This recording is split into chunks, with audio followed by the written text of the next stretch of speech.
اللہ اکبر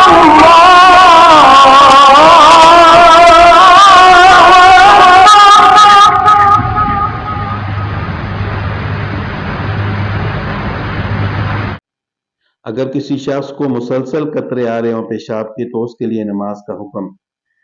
نماز تو کسی صورت میں بھی معاف نہیں ہے۔ اگر کسی شخص کو مسلسل قطرے آ رہے ہیں پیشاب کے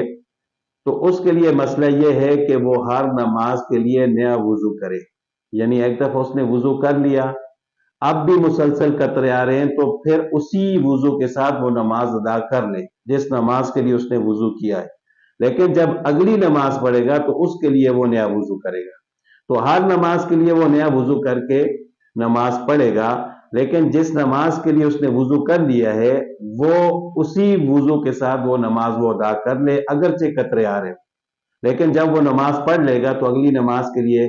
پھر وہ اپنے جسم کو جہاں قطرے لگے ہیں وہ بھی دھو لے، کپڑے بھی جس جگہ قطرے لگے ہیں وہ بھی دھو لے اور نیا وضو کر کے اگلی نماز پڑھے، کیونکہ وہ معذور ہے اور اس کو سلسل بول کی بیماری کہتے ہیں۔ اسی طرح اگر کوئی شخص اس کے جسم پر زخم ہے اور مسلسل خون نکل رہا ہے تو اس کے لیے بھی یہی حکم ہے کہ وہ ایک نماز کے لیے وضو کرے